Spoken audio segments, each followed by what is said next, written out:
Hello students, आज हम सभी गुणनखंड करना सीखने वाले हैं। अगर आपको गुणनखंड करना नहीं आता है तो आपने एकदम सही वीडियो पर क्लिक किया है। मैं गारंटी लेती हूँ कि यहाँ से आप गुणनखंड सीख कर ही जाएंगे। तो थोड़ा धैर्य बनाए रखें और गुणनखंड सीखें, ठीक है। तो सबसे पहले हमने इस तरीके का प्रश्न लिया है x² + 9x + 20। इसके हमें गुणनखंड करने हैं, ठीक है। गुणनखंड करना आपको बिल्कुल भी नहीं आता, मैं इस हिसाब से सिखाने वाली हूँ। तो इसके लिए क्या करते हैं, सबसे पहले ये जो x² वाला पद रहता है इसका जो गुणज है कुछ नहीं है यहाँ पर, तो हम इसको 1 मान सकते हैं, 1, ठीक है। और ये लास्ट में 20, ठीक है। इन दोनों का हमें करना होता है गुणा।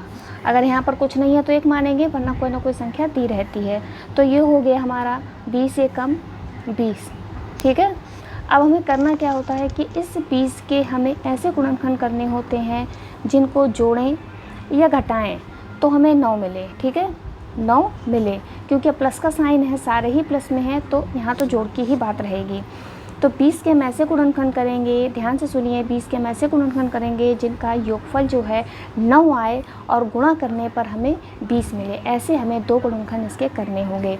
तो ये एक बहुत छोटा सा नंबर है, तो अगर आप ध्यान दें तो 5 चौक 20, ठीक है। अभी यहाँ पर ध्यान देना, 5 चौक 20 यानी गुणा करते हैं तो 20 आता है, यानी कि हो गया। और जब हम इसको जोड़ते हैं तो हमें 9 मिलता है, 5 4 9, जो कि हमें चाहिए था। तो यानी कि 5 और 4 ही वो 2 गुणनखंड होंगे, क्योंकि इन्हें हम जोड़ रहे हैं तो हमें 9 मिल रहा है और गुणा करने पर हमें 20 मिल रहा है। दोनों शर्तें हमारी पूरी हो रही हैं। तो अब इसको सॉल्व करने का तरीका क्या है, x² 9x को हमने 2 टुकड़ों में तोड़ लिया है, plus 5x plus 4x plus 20, ठीक है। अब करना क्या होता है, आगे के 2 पदों में से और लास्ट के दोनों पदों में से हम कॉमन लेते हैं। इसमें क्या कॉमन है, दोनों में से कोई भी ऐसा गुणज नहीं है जो सेम टेबल में आता हो। तो हम x यहाँ पर है, केवल x कॉमन आ जाएगा। तो 2x में से एक x बाहर आ गया, तो ये हो गया x प्लस, और यहाँ पर बचे केवल 5। इन दोनों में से 4 और 20 दोनों 4 के पहाड़े में आते हैं, x है नहीं कॉमन, तो 4 एकम 4, ये तो 1x बचा, प्लस 4 पंचे 20 5, ठीक है। पूरे में से जब हम देखेंगे तो x प्लस 5 दोनों में कॉमन है, तो x प्लस 5 को हमने कॉमन ले लिया। दूसरी तरफ बचा हमारे पास, यहाँ से बचा x और यहाँ से बचा 4। तो यही हमारा जो है इसका उत्तर रहेगा।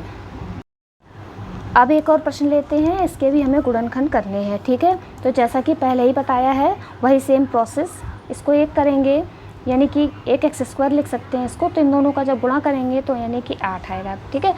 तो 8 के हमें ऐसे गुणनखंड करने हैं जिनको जोड़ें या घटाएं तो हमें ये -2 मिले, ठीक है। तो 8 के ऐसे गुणनखंड क्या होंगे, ऐसे गुणनखंड हो सकते हैं 4 दूनी 8, ठीक है। 4 दूनी 8, तो ये 8 तो हमें मिल रहा है, लेकिन ध्यान देना है कि ये -8 है, यानी हमें भी यहाँ पर -8 मिलने चाहिए। और दूसरी बात, -2x हैं, तो 4 में 2 अगर हम ऐसे जोड़ेंगे तो 6 आएगा। -4 और +2 अगर हम करेंगे तो यहाँ से हमें -2 मिल जाएंगे। यानी यहाँ पर भी अगर ये 4 माइनस के हों तो यहाँ भी हमें -8 मिल रहे हैं और यहाँ पर भी हमें -2 मिल रहा है। यानी कि जो गुणनखंड रहेंगे वो रहेंगे 4 और 2, -4 और 2, ठीक है। इनको यहाँ पर हम लिखते हैं, कैसे लिखेंगे, x² -4x प्लस के 2x माइनस के 8। वही प्रोसेस, कॉमन लेंगे, x कॉमन लिया, x -4, यहाँ से 2 कॉमन आएगा, यहाँ पर आएगा x -4। जो भी कॉमन लेते हैं उसका अंदर भाग देते हैं। पूरे में से x -4 कॉमन है और इस ब्रैकेट से बचेगा x और यहाँ से बचेगा प्लस का 2। इस तरीके से ये प्रश्न भी हल हो जाता है, बहुत ही ईजी है। तीसरा प्रश्न इस तरीके का रहेगा कि इसमें अब यहाँ पर जो है 2 दिया गया है, तो इनका गुणा करेंगे, 2 3 6, यानी 6 के हमें गुणनखंड करने हैं जिनको जोड़ें या घटाने पर -5 आए और गुणा करने पर हमें +3 मिले, ठीक है। तो ये हो जाएंगे हमारे पास 3 दूनी 6, ठीक है। गुणा करने पर हमें 6 मिल रहा है, गुणा करने पर हमें 6 मिल रहा है, ठीक है। उसके बाद में 3 और 2 को जब हम जोड़ेंगे तो 5 आएगा, लेकिन हमें चाहिए -5, यानी कि अगर ये भी माइनस का हो और ये भी माइनस का हो तो ये माइनस माइनस प्लस माइनस के 5 हो जाएंगे, तो ये भी माइनस का होगा और ये भी माइनस का होगा और ये हमें प्लस के 6 मिल जाएंगे जो कि हमें चाहिए थे, ठीक है। तो इसके गुणनखंड हो जाएंगे -3 और -2 इसके टुकड़े हो जाएंगे। तो यहाँ पर लिखेंगे 2x² -3x -2x + 3 कॉमन लेंगे, x कॉमन रहेगा तो ये आ जाएगा 2x - 3 और यहाँ से कुछ भी कॉमन नहीं, माइनस का एक कॉमन लेंगे तो माइनस का कॉमन लिया अंदर निशान बदल जाएगा 2x - 3। पूरे में से 2x - 3 कॉमन है और यहाँ से कॉमन है x - 1। इस तरीके से यह प्रश्न भी हल हो जाता है। और एक प्रकार ये रहेगा प्रश्न का, इसको आप लोग सॉल्व करेंगे और इसका आंसर हमें कमेंट बॉक्स में कमेंट करेंगे। So thank you so much.